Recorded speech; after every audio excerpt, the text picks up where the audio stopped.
Hola, soy Cecilia Bona. ¿Cómo están? Este podcast se llama Audiolibros ¿Por qué leer? Porque subo un cuento cada semana. Si son nuevos, pueden hacerle clic al botón seguir y si no, ya saben cómo funciona. Mucha gente me escribe que tal vez descubre los audiolibros de Por qué leer después de tanto tiempo que vengo publicándolos y se da una panzada. Me encantaría conocer sus experiencias, así que pueden ir a las redes sociales, @porqueleerok, y contarme cómo los viven, cómo los escuchan, qué les parecen. Hoy traje una historia que no es ficción, al contrario, es del género no ficción. Fue escrita en el año 2005 y publicada de hecho en agosto en la revista Rolling Stone, donde se publicaba esta especie de nuevo periodismo, este periodismo que utiliza herramientas de la literatura de ficción para contar una historia real. Y en este caso la periodista y escritora, activista también, Marta Dillon, escribió un texto que se llamó Con el destino enrejado, jóvenes sin libertad, en donde relata la historia de chicos que fueron privados de su libertad, incluso condenados a cadena perpetua a pesar de que es ilegal, y nos habla un poco de este detrás de escena, o mejor dicho, detrás de rejas, lugares a los que habitualmente no podemos ingresar, que nos cargan de prejuicios justamente porque no podemos verlos y no sabemos cómo son, y a veces nos encontramos señalando a quienes están adentro cumpliendo su condena sin siquiera conocerlos. De algún modo, con este texto vamos a poder ir un poco más allá. A pesar de su fecha, ¿no? Dije 2005, creo que hay muchas cosas para seguir reflexionando a pesar de todo en el contexto actual. Quiero advertirles además que es un texto que tiene algunos pasajes un poco fuertes, así que tengan discreción si están escuchándolo cerca de niños o niñas. No digo que no los escuchen con ellos, sino que tal vez después tengan que tener alguna charla. Vamos a la lectura y después conversamos un poco más.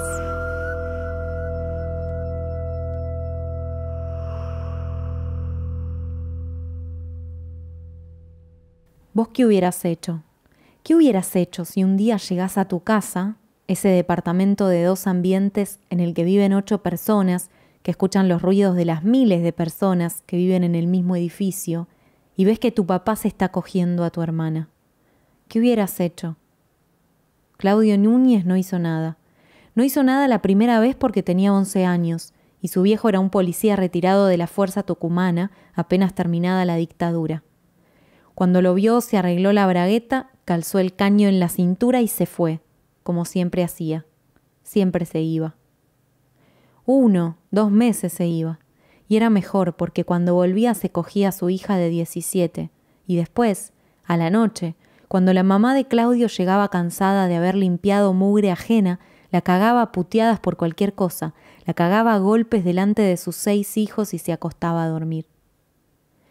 El viejo siempre estaba cansado, se ve, a pesar de que ninguno sabía de qué trabajaba ni qué hacía en Tucumán esos meses que faltaba del departamento de Fuerte Apache. A lo mejor se cansaba de putear, de descargarse con su mujer, de tener 2 familias. Se cansaba y se iba a dormir con el caño debajo de la almohada para que a nadie se le ocurriera hacerse el vivo. Claudio era un chico sufrido, dice su mamá, Ana María Britos, ahora que piensa lo lindo que sería dejar el pasado atrás, aunque eso sea imposible. Era un buen pibe, es un buen pibe, dice, que habla como un adulto y tiene unos sentimientos que a ella le dan ganas de morirse cuando lo ve en el patio del penal de Villa Devoto, condenado a reclusión perpetua desde los 18 años, pero detenido desde que tiene 12. Porque un día Claudio se cansó de no hacer nada. Se cansó. Él también tenía derecho a cansarse porque él trabajaba en una panadería desde los 9, y así y todo hizo la primaria y estaba en primer año de la secundaria, el día que puso el cuerpo entre su papá y su mamá para que el viejo se dejase de joder a todo el mundo, y le sacó el caño y disparó. O se disparó, dice él. Se disparó la primera vez y después siguió tirando. ¿Qué otra cosa iba a hacer? Después del primer tiro era su vida o la vida de su padre, y él eligió la propia. Cuando vino la policía yo estaba en el piso, con el arma en la mano, y todos mis hermanitos alrededor, llorando. Ahí mi vida cambió. Me llevaron a la comisaría del menor en Villa Maipú, después a un instituto, después a otro. Me decían que no podía vivir con mi familia por lo que había pasado, que a ese barrio no podía volver, pero que si mi mamá se mudaba me iban a dejar ir con ella. Pero justo cuando se estaba por mudar, cuando ya había cumplido los 17, 2 días después de Año Nuevo, me vinieron a buscar. Me tiraron 5 homicidios. ¿Y yo le voy a decir ahora si tengo la culpa o no? ¿Para qué? De algunos me hago cargo, de otros no, pero ya me condenaron. En 1999, Lucas y yo fuimos los primeros menores condenados a cadena perpetua, a pesar de que la Constitución lo prohíbe. ¿Pero a alguien le importa? Lucas Mendoza vivía en el 6º, 2 pisos arriba de Claudio, ahí en Fuerte Apache. Tiene unos ojos verdes que encandilan, ojos ciegos que se mueven sin destino, sin poder delinear los contornos que adivina en su mundo de sombras. En la oficina del penal, hasta la que llegó desde el pabellón 3, con su carpeta bajo el brazo y un buzo deportivo que es su mejor gala, Lucas busca las palabras exactas que escapen del repertorio que impone la cárcel. No quiere decir tumba, ni bagallo, ni paloma, no le gusta hablar de cobanis, ni de escrachos. Porque, ¿sabes qué pasa? Hace 8 años que estoy detenido. Y no es solamente que no te podés mover. Es que el encierro te va cortando caminos por todos lados. Por eso él te pregunta todo el tiempo si entendés.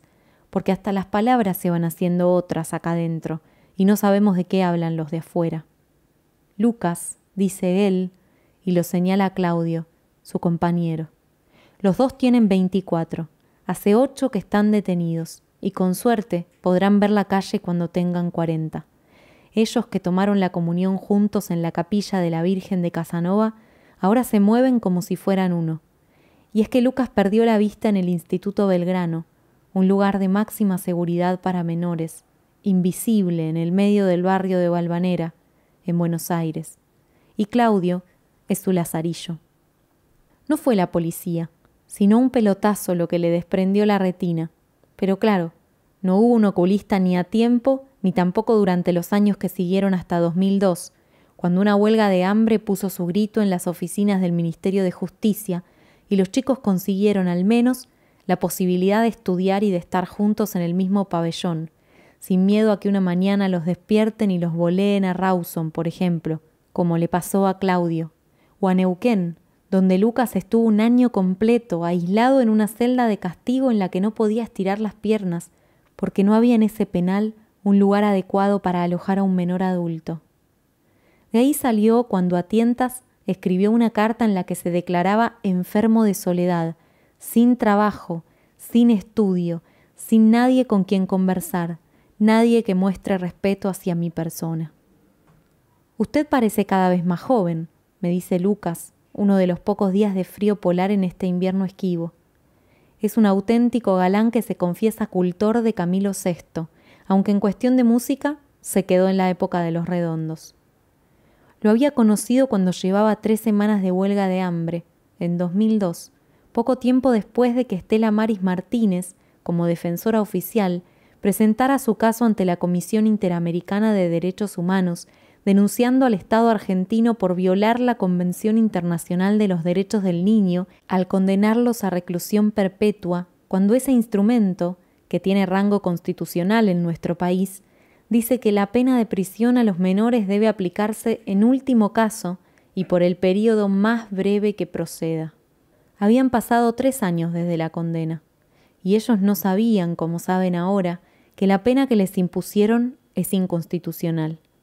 Claudio y Lucas tenían los pómulos hundidos entonces, llevaban 4 años detenidos en cárceles comunes y todavía no habían podido estudiar, mucho menos trabajar.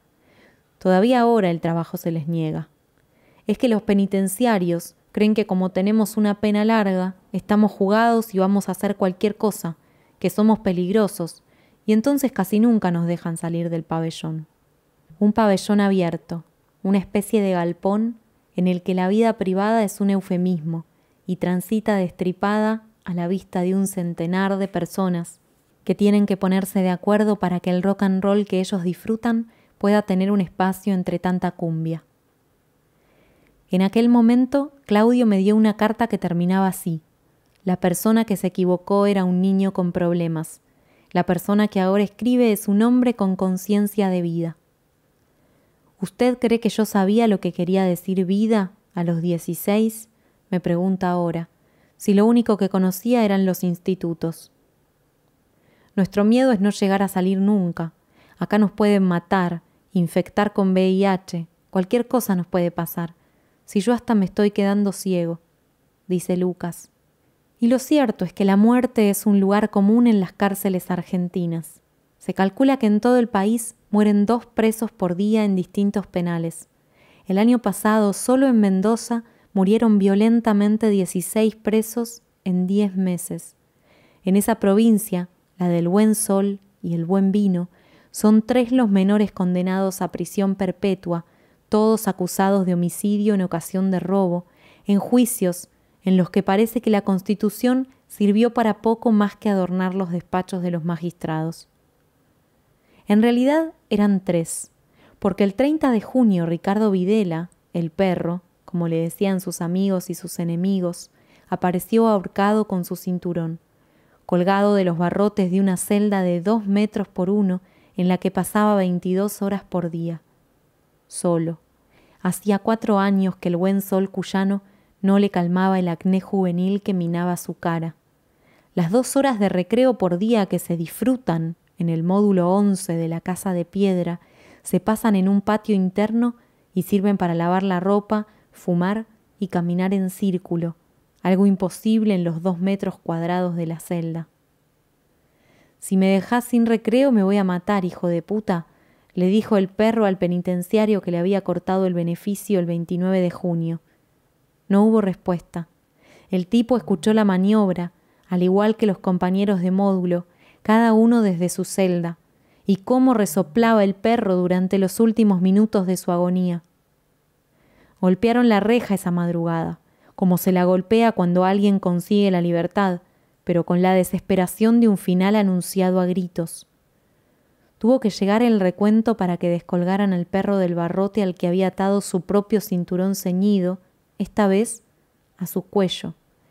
Eso es lo que declararon sus compañeros en la Unidad Fiscal 1 de la capital de Mendoza, que averigua las causas de la muerte del pibe de 21 años. Para esa fiscalía todavía no se puede decir que haya sido un suicidio. Yo lo había visto 7 días antes, dice su abogado, Fernando Peñalosa, y se lo veía entero, confiado en que de alguna manera íbamos a poder mejorar su situación. Él era así, un tipo de buen carácter, capaz de contener a su madre, que era el centro de su vida, preocupado por su hijo y por cosas de pibe, como las zapatillas. Por eso a él tampoco le cierra que se haya suicidado. Al menos, dice, no fue una decisión libre como la que se puede tomar en la calle. Y es que en la tumba no son muchas las decisiones libres que se pueden tomar. Hay personas que mucho después de haber salido de la cárcel siguen parándose frente a las puertas como esperando que alguien más las abra. Alguien que vista uniforme, cachiporra y disfraz de tortuga los días de requisa. En la tumba, el trabajo es una utopía. A nadie le importa que estudies. Es más, van a hacer lo posible para que no lo hagas. Y la mayoría de las veces, si te mantienen vivo, es para no tener más problemas. Entonces no podés hacer huelga, mucho menos piquetes. Nadie escucha cuando gritás, o a nadie le preocupa. Lo único que tiene un preso, la única autonomía real, es sobre su cuerpo, es decir, de los límites de la piel hacia adentro. Y ese espacio es el que ponen en juego cuando quieren hacerse oír. 2 meses antes de ahorcarse, tal vez esperando que alguien lo rescatara, el perro Videla se había cosido la boca, literalmente. Había conseguido una aguja y se había sellado los labios con hilo de nylon para conseguir que lo llevasen frente a un juez a quien reclamarle por las condiciones de su detención. Mucho no cambiaron las cosas. A pesar de que por esa época, un 11 de mayo, el Estado argentino y la Comisión Interamericana de Derechos Humanos firmaron en Asunción del Paraguay un acta que comprometía a la provincia de Mendoza a cumplir con la dignidad mínima que merecen las personas detenidas, separar a los adultos de los menores, mejorar la infraestructura y anular los castigos físicos. El 13 de junio Cuando los labios del perro todavía no habían cicatrizado, una comisión de seguimiento de aquella acta lo encontró golpeado, en medio de un pabellón de adultos mayores y rodeado de tachos cargados de desperdicios humanos. Mierda, va. El caso de Ricardo Videla, junto con los de Claudio Núñez y Lucas Mendoza, más otros 3, también de Buenos Aires y Mendoza, aunque el total de menores condenados a reclusión perpetua son 12, con sentencias dictadas, por ejemplo, en Santa Cruz y Catamarca, está todavía en la Comisión Interamericana de Derechos Humanos, a la espera de que la Argentina cumpla con la solución amistosa que el presidente Néstor Kirchner se comprometió a brindarles. Se suponía que el 16 de febrero se iba a saber de qué se trataba esa solución, pero todavía no hay ninguna noticia al respecto. No hay otro país en América Latina que imponga este tipo de penas a adolescentes que hayan cometido delitos antes de los 18 años. El de los Estados Unidos es otro tema. Allí todavía se puede ejecutar a menores en los estados que siguen usando métodos limpios como inyecciones letales para eliminar delincuentes. Texas, por supuesto, donde queda el rancho de George W., es uno de esos estados. Pero en los países que hablan castellano, la pena más alta que se puede imponer a un menor es de 15 años, en Costa Rica. En el Brasil, el tope es 3. En Chile, 5 años. En España, 5, más 5 años de libertad vigilada. ¿Vos qué harías con un pibe que a los 16 mata a un policía? Más allá de las piedades particulares, lo que los grandes medios llaman la gente, pide que se pudran en la cárcel. Pero como dice la jurista Estela Maris Martínez, defensora oficial ante la Corte Suprema, no es bueno que la gente diseñe la política criminal. Para algo existen los estados y sus 3 poderes independientes. Y es el Estado el que tiene que tener en cuenta que los adolescentes, niños hasta los 18, según la Convención Internacional de los Derechos del Niño, que la Argentina firmó en 1990 junto con 191 países, son personas en formación, y se supone que alguien tiene que ocuparse de esa formación, de su resguardo y sus garantías. En este país, dice Jimol Pintos, especialista en legislación penal juvenil de la UNICEF, los menores no tienen ni siquiera garantías procesales. Se los declara culpables en juicios en los que no cuentan con una defensa justa, porque se supone que son incapaces tutelados, y después, cuando cumplen los 18, se los condena por la misma causa como si fueran adultos. Una vez que cometieron un delito, están bajo la tutela de un juez que puede decidir sin escuchar a la defensa. La gente, cada vez que la inseguridad sube en el ranking del interés público, pide que se baje la edad de imputabilidad de los menores. ¿Recuerdan a Juan Carlos Bloomberg? Es decir, pide que se los trate como adultos, en lugar de buscar un régimen penal acorde con sus capacidades y responsabilidades. Aquí oscilamos entre el paternalismo ingenuo y el retribucionismo hipócrita, y esto tiene que ver con una mirada esquizofrénica sobre los adolescentes, a los que se ve como ángeles o demonios.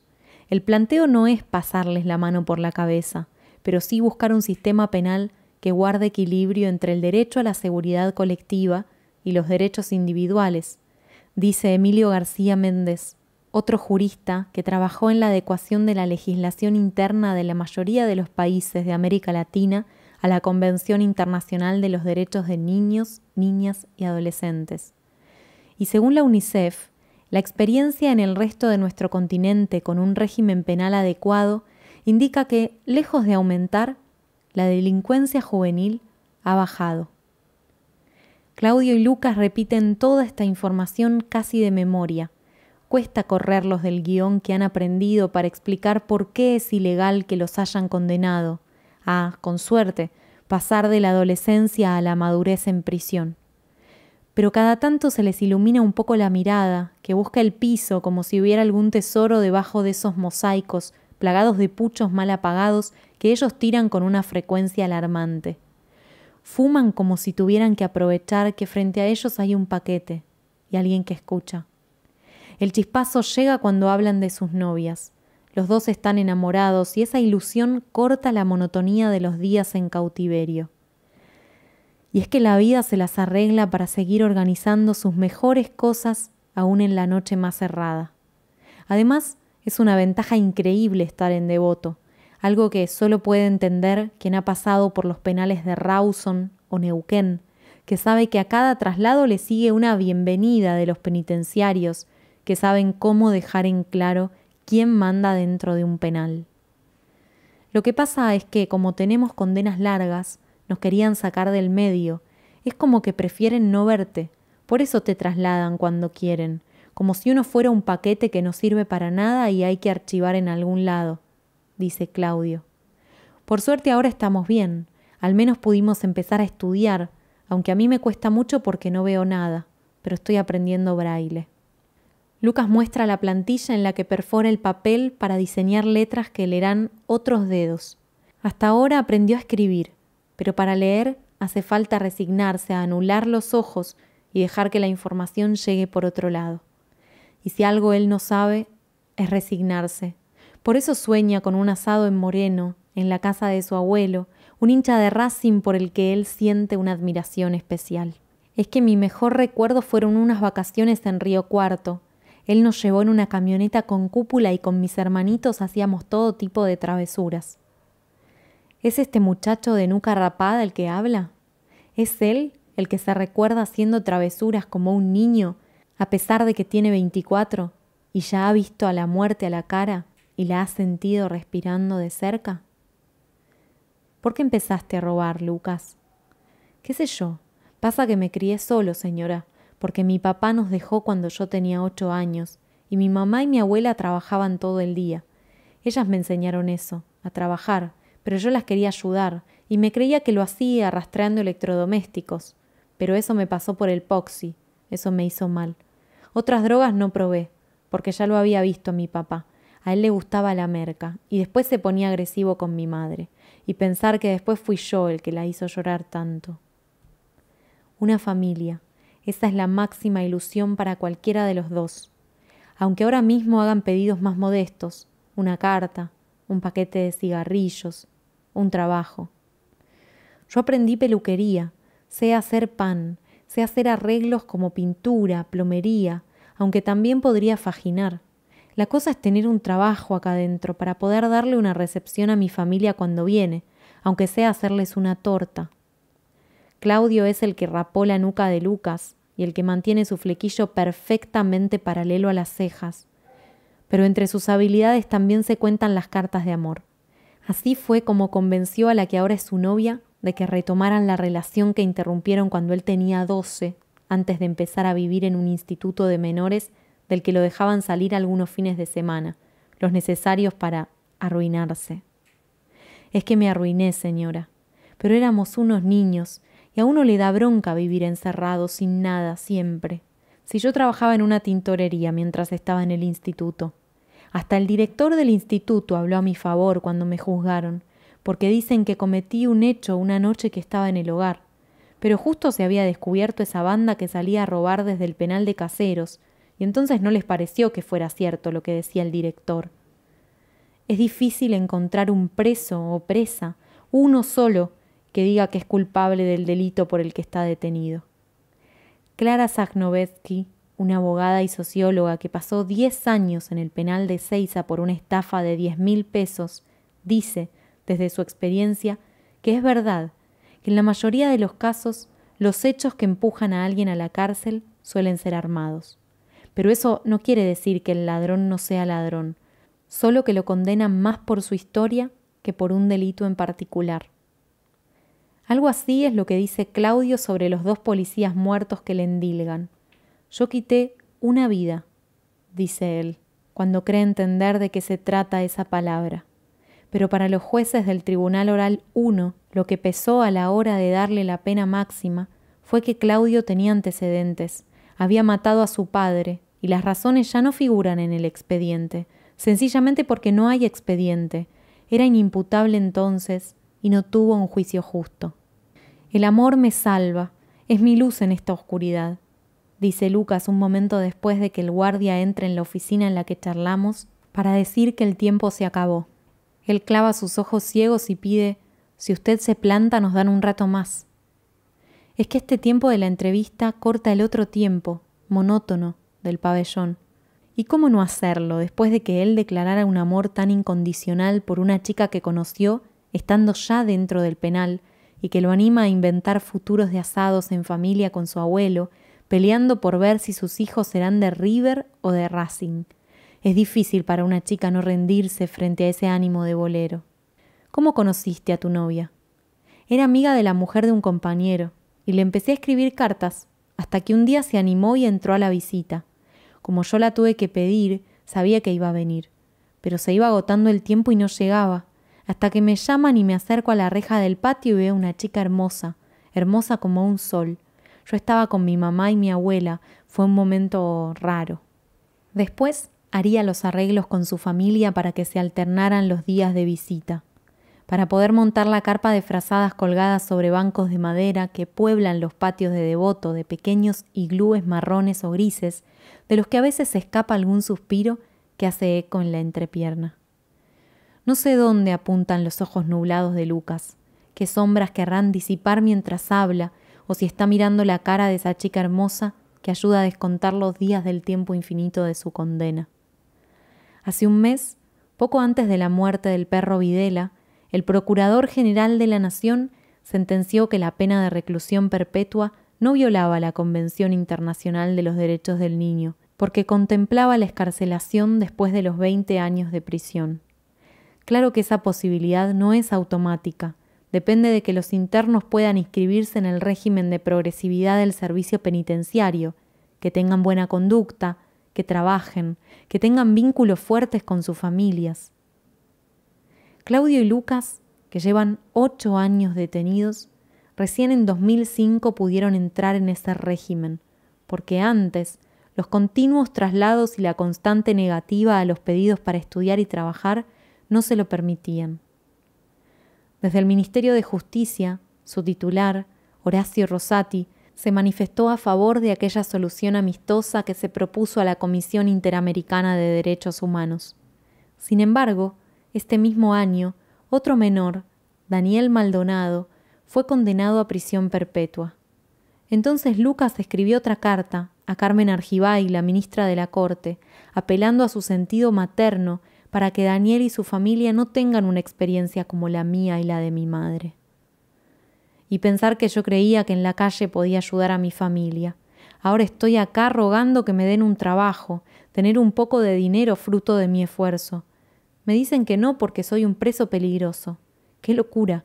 ¿Cuánto más tengo que pagar? Dice, y se jacta de no haber sido castigado más que en los traslados, que esos no son castigos, apenas una forma de mear el territorio que es el cuerpo de los presos cada vez que cambian de mano. Él no tenía antecedentes antes de ese juicio inaugural que sumó para el récord argentino de haber impuesto las penas más duras del continente a adolescentes que cometieron delitos. Delitos terribles, es verdad, pero como insiste Lucas, ¿por qué él no iba a tener nada cuando otros tenían todo? ¿Por qué su mamá no iba a tener microondas, aunque él arriesgara la vida para hacérsela más fácil a ella? ¿O él no tenía derecho a unas zapatillas como tractores, necesarias si quería entrar a bailar en esos lugares de flores? Pero, ¿todo eso le dio derecho a hacer lo que hizo? Los dos chicos, adultos ahora, aunque un dejo infantil se cuele en la elección de las palabras, en el modo en que se sonrojan cuando hablan de amor, aprendieron demasiado bien algunas lecciones. Aun si la justicia tuviera algún parentesco con la revancha, ésta ya se habría cobrado. El hermano menor de Claudio quiso defender sus zapatillas y murió en el intento una madrugada del año 2000. Franco Gustavo Núñez tendría ahora 19 años. Dice su mamá que la gente del barrio, de Fuerte Apache, sabe que quien le disparó sobre el pecho era un hombre sin documentos de unos 50 años. Alguien que venía cruzando fronteras desde el litoral, empujado por la desesperación de no saber de qué vivir en ningún lado. Cosas de la vida, dice Ana María. 2 hijos presos. Dante, el mayor de los 3, está detenido por la misma causa que Claudio, y uno asesinado por un ladrón. La verdad, señora, no sé si voy a salir vivo de acá, insiste Lucas. El tiempo es corto para los que nos vamos después de un par de horas y sentimos a nuestra espalda el ruido de las rejas clausurando otros destinos. Es un alivio estar en la calle, ya ni siquiera importa la última requisa, la espera entre candado y candado antes de volver a una rutina como la de cualquiera. Amigos, trabajo, familia, asados, cuentas, una cerveza de tanto en tanto. Esa que los chicos ya olvidaron cómo sabía. No dude que soy una persona, ojalá tuviera otra oportunidad, dice Lucas antes de la despedida. Pero esa no es una duda posible. En todo caso me pregunto qué hubiera hecho yo en los zapatos de estos chicos.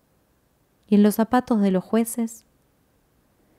El 1 de julio, el teléfono que les garabateé en esas carpetas que Lucas y Claudio llevan a cada visita con las fotos de sus novias, con las cartas que envían como mensajes en botellas tirados al mar, sonó en mi casa.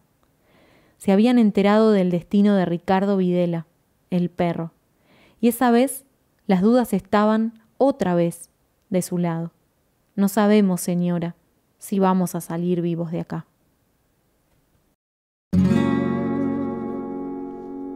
Hay una frase en este texto que me parece la que subrayaría el hecho de que no es la gente la que tiene que armar las políticas penales, ¿no? Los códigos penales, las leyes, no las tiene que pensar un ciudadano de a pie, por decirlo de algún modo, que está dolido tal vez, lastimado con razón por algún hecho de violencia que ha vivido en primera persona o que le ha ocurrido a un familiar.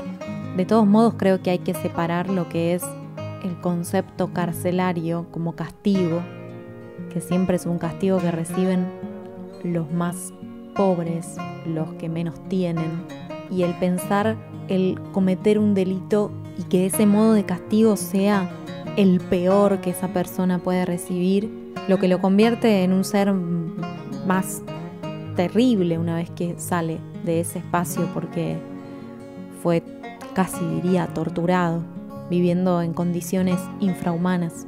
Quería contarles que si ustedes buscan en Google Lucas Mendoza o Claudio Núñez, van a poder encontrar toda esta información que acá Marta Dillon repasa en esta historia que ella escribió en 2005. En 2007 ambos fueron torturados en el penal de Seiza, a donde habían sido trasladados. Fueron juzgados luego los policías que los torturaron y consiguieron hasta condenar a sus agresores.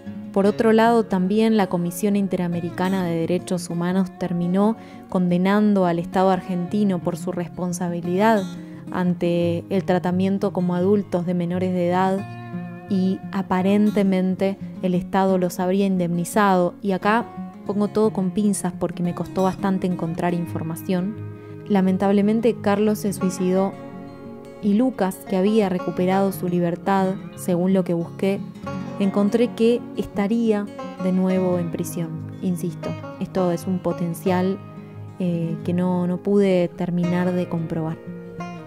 Espero que les haya gustado este texto. Cuéntenme qué les pareció.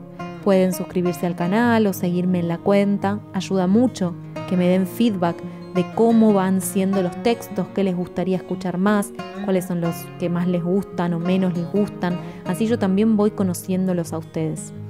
Y como siempre a esta altura del episodio, los invito a que si tienen ganas, pueden, quieren, lo que sea, se transformen en mis patrocinadores. Pueden hacer algún aporte económico en la página de Patreon, entrando a Cafecito, con cualquiera de los links que está en la descripción, o me escriben y me dicen: Ceci, me gustaría ser tu patrocinador y ninguna de las opciones me quedan bien. Bueno, lo charlamos y vemos. Obviamente agradezco, y si no pueden hacerlo o no quieren, tal vez compartiendo mi trabajo me ayudan también a llegar a más gente, a expandir esto que es Por qué leer.